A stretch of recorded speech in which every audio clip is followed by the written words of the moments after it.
All right, Bruchim Abayim, welcome everyone. It is Thursday evening. It's not quite night yet. I guess it might already be Plaga Mincha. I think it is over here. And we try to learn the Kedushas Levi. I guess I'll close the window because the car's a little noisy. So from Levi Yitzchak ben Sor Sosha, Berditchev Schusigel and Nikolsalmain. From Parshas Pinchas, you'll excuse me, I'm a little under the weather. We are in the book of Numbers, chapter 24, verse 1. Pinchas ben Elazar ben Aharon HaKohenesh of Chamosi. Phineas, the son of Elazar, the son of Aaron the priest, returned my anger. So before we can explain that verse, let's look at another verse, which we'll be saying in a couple of weeks now on Tisha B'Av, from Eicha, from the book of Lamentations, chapter 1, verse 8. It says, Chet Chata Yerushalayim. Excuse me. Like I said, I'm under the weather.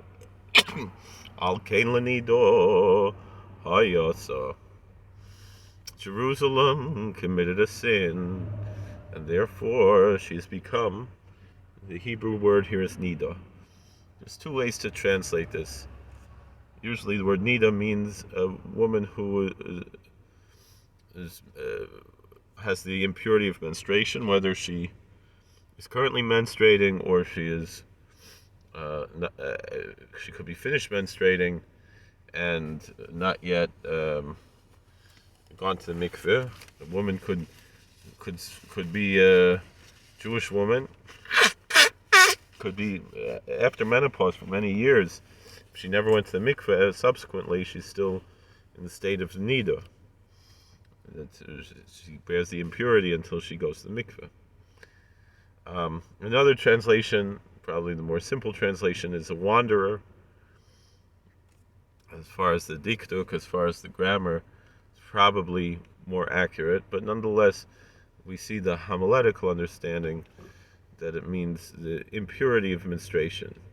So again, doesn't necessarily mean that she's currently on the period. Anyway, Hakal, and it's crucial to what we're teaching here.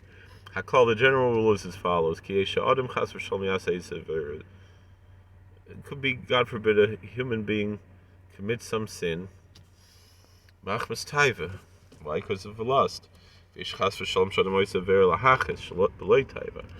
But the worst thing is, as bad as it is to commit a sin out of lust, it's much worse to commit a sin out of anger.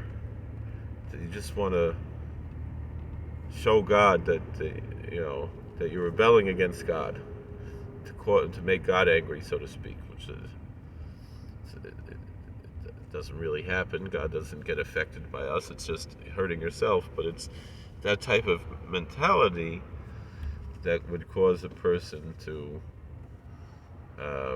really be far away, because it's very difficult to repent when someone is, really, it's like an arrogant type of heresy. It's below taiva, without any lust. Al Elon Amar. So this is what it says in Ezekiel chapter 20, verse 38.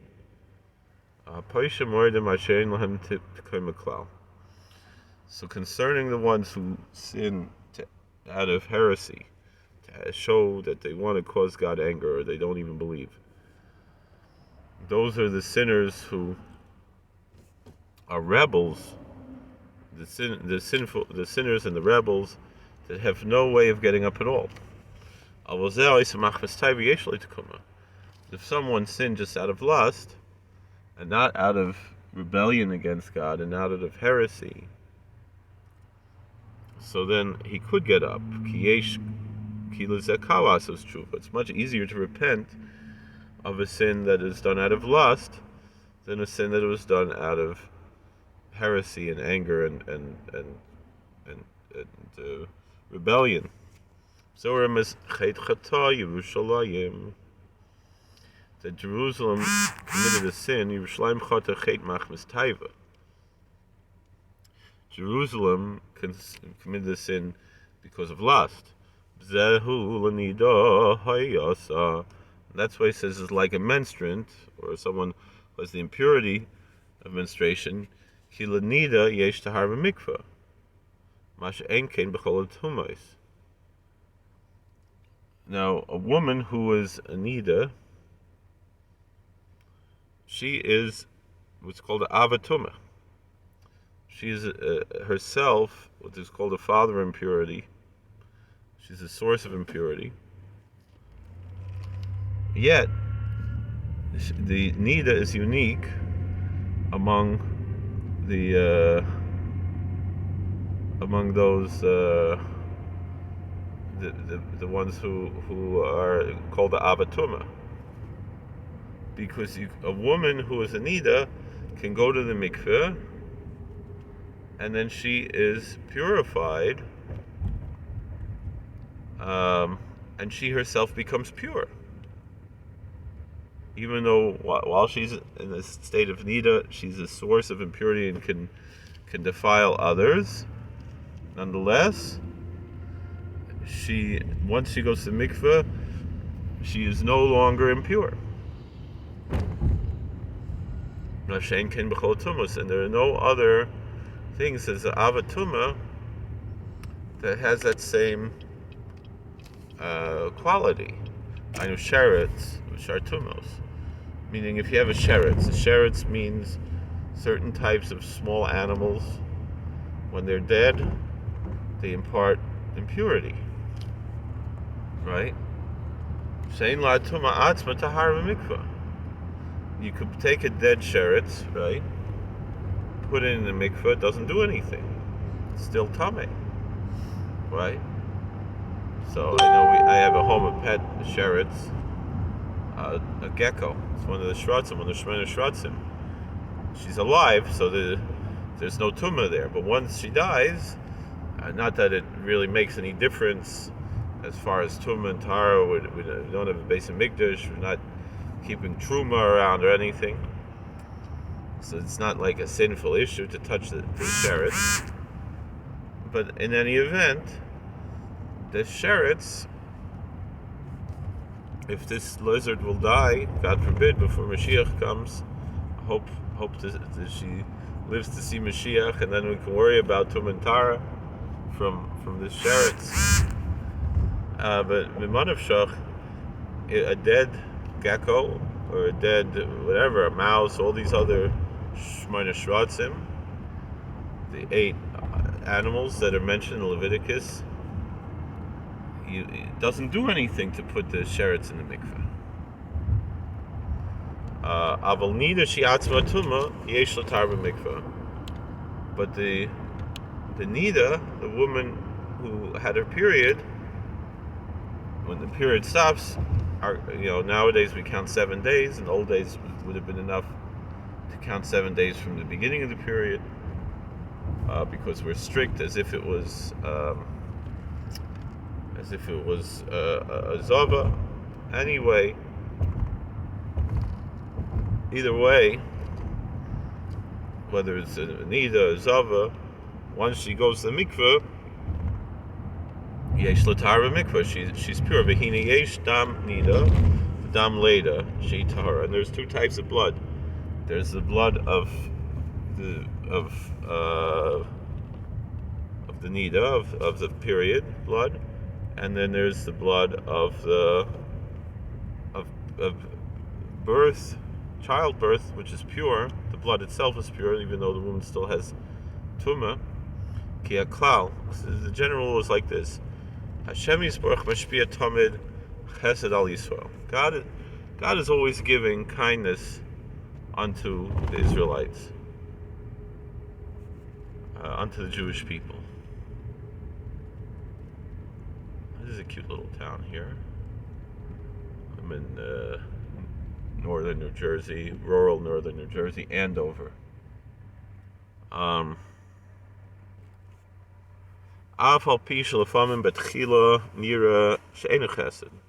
Now, sometimes it looks like it's not kindness, but it is. In the end, you see it's a good thing, you know. Rabbi Bar Tzadok, he said the other day, he said, God is going to take away all of our urbanization. It's going to be very hard for us, but it's going to be a bracha, it's going to be a blessing, it's going to be chesed. I'm not ready for that, to be honest.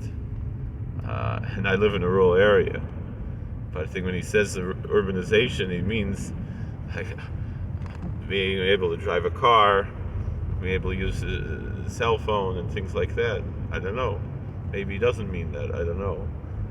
He says you're going to have to plant your own food. You know, I live up in the country, but I still drive to the grocery store to buy food. So I don't know if that's all going to disappear. It's going to be very difficult. But if it happens, I hope it doesn't. We have to recognize that's ultimately God's kindness, because of course, you know, we're in a natural imbalance. We need to return to natural ways, the ways of the Torah. In any event, wedding store, I should leave them a business card.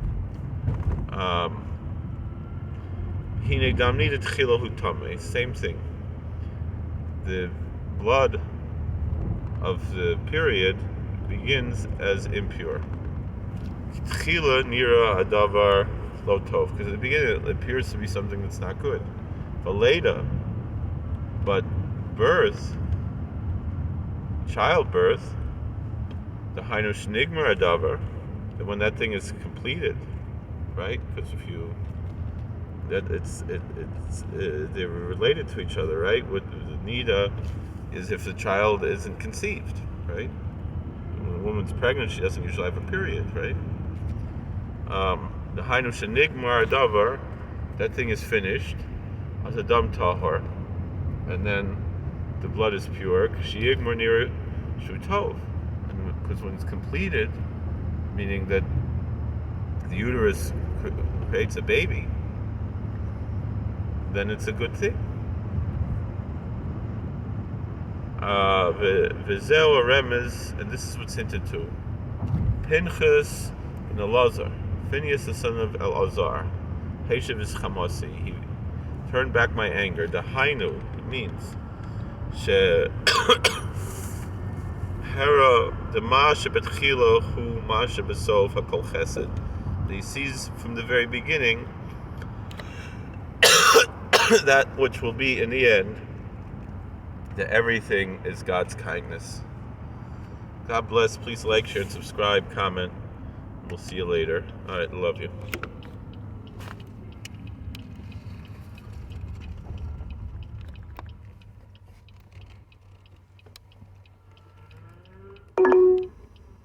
How do I turn this off? Head northwest toward